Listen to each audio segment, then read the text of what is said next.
بسم اللہ الرحمن الرحیم۔ سیرت النبی، نسب نبوی صلی اللہ علیہ وآلہ وسلم کا سلسلہ زریں۔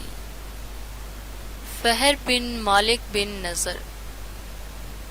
فہر نسبی حوالے سے کنانہ کے پڑپوتے تھے، خاندانی روایات کے پیکر اور قبائلی فضائل کے مظہر اتم تھے۔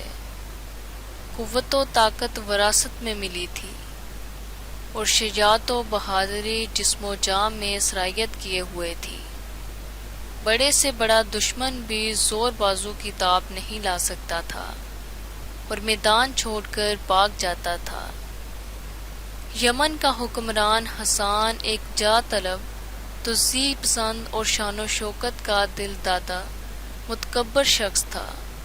وہ دنیا بھر کے انسانوں کو اپنا مطیع اور غلام دیکھنا چاہتا تھا۔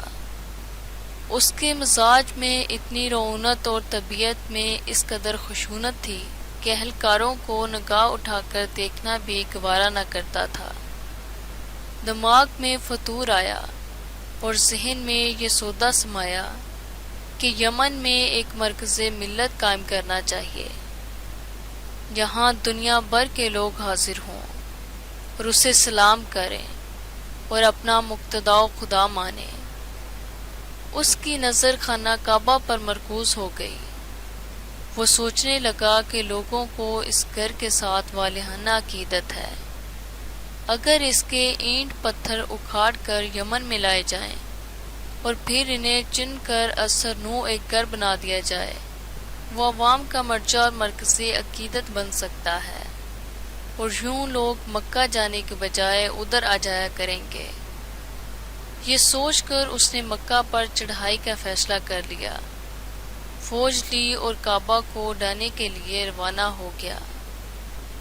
فہر بن مالک کو اس کے مذموم اور خطرناک عزائم کا علم ہوا تو مقابلہ کی تیاری شروع کر دی۔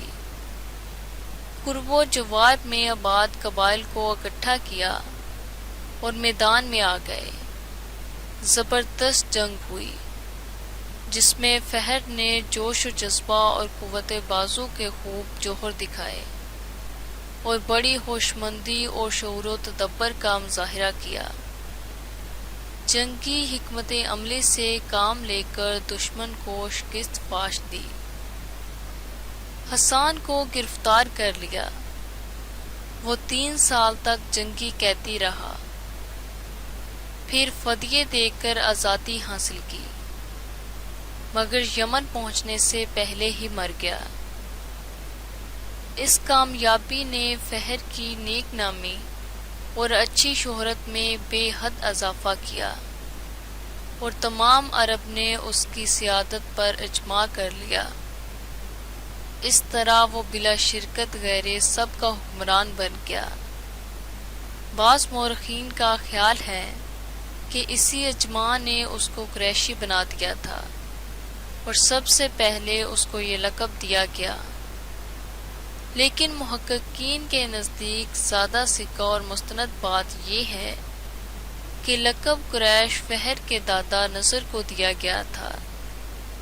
بعض روایات بھی اسی دعویٰ کی تائید کرتی ہیں۔ ہشام بن کلبی اپنے باپ سے روایت کرتے ہیں، اہل مکہ گمان کرتے تھے کہ وہ قریشی ہیں، نضر کی اولاد اس میں شامل نہیں۔ وہ لوگ سفر کر کے حضور صلی اللہ علیہ وآلہ وسلم کی بارگاہ میں آئے اور پوچھا، حضور کون لوگ قریشی ہیں؟ فرمایا، نضر بن کنانہ کی اولاد۔ فتح الباری میں دوسری جگہ ہے، قریش کا نسب نامہ نضر بن کنانہ تک پہنچتا ہے۔ لقب قریش کی وجہ تسمیہ کے باب میں بہت سے اقوال ہیں، لیکن جو قول حضرت ابن عباس رضی اللہ تعالیٰ عنہ سے مقبول ہے وہ بہت ہی معنی خیز ہے۔ بحقی میں حضرت ابن عباس رضی اللہ تعالیٰ عنہ سے مروی ہے کہ لفظ قریش کرش کی تصغیر ہے۔ یہ ایک دریائی مخلوق ہے جو جدھر سے گزرتی ہے ہر چھوٹی بڑی چیز کا صفایا کر دیتی ہے۔ یہ ویل مچھلی کی تعریف ہے۔ سمندر میں تمام جانور جس سے خوف کھاتے ہیں، جب یہ حرکت میں آتی ہے تو سمندر میں ہلچل مچ جاتی ہے اور جانور وحشت زدہ ہو کر پناہ گاہیں ڈھونڈنے لگتے ہیں۔ یہ سب پر غالب آتی ہے، لیکن اس کے ڈیل ڈول کی وجہ سے کوئی اس پر غالب نہیں آ سکتا۔ قریش کو بھی یہ لقب اسی لیے دیا گیا ہے کہ وہ سب پر چھا جاتے ہیں اور کوئی ان کے سامنے دم نہیں مار سکتا۔ یہ بھی کہا گیا ہے کہ قریش کو اس لیے قریش کہا جاتا تھا کہ وہ ڈھونڈ ڈھونڈ کر لوگوں کی ضروریات پوری کرتے تھے۔ ایک دفعہ حضرت ابن عباس رضی اللہ تعالیٰ عنہ حضرت امیر معاویہ رضی اللہ تعالیٰ عنہ کے پاس گئے تو وہاں حضرت عمرو بن عاص رضی اللہ تعالیٰ عنہ بھی بیٹھے تھے۔ انہوں نے حضرت عباس رضی اللہ تعالیٰ عنہ سے کہا، قریش بڑے فخر سے کہتے ہیں کہ آپ ان میں سب سے بڑے عالم ہیں۔ اگر یہ بات ہے تو مجھے بتائیے قریش کو قریش کیوں کہتے ہیں؟ حضرت ابن عباس رضی اللہ تعالیٰ عنہ نے اس کی تفصیل بیان کر کے بتایا کہ قریش ویل مچھلی کو کہتے ہیں۔ عمر بن عاص رضی اللہ تعالیٰ عنہ بولے، مزہ تو تب ہے کہ آپ اپنے بیان کردہ معنی کی تائید میں کوئی عربی شعر بھی پیش کریں جس میں قریش کا معنی ویل مچھلی کیا گیا ہو۔ حضرت ابن عباس نے تائید میں فوراً شرخن عمرو حمیری کے یہ اشعار پڑھ دیے۔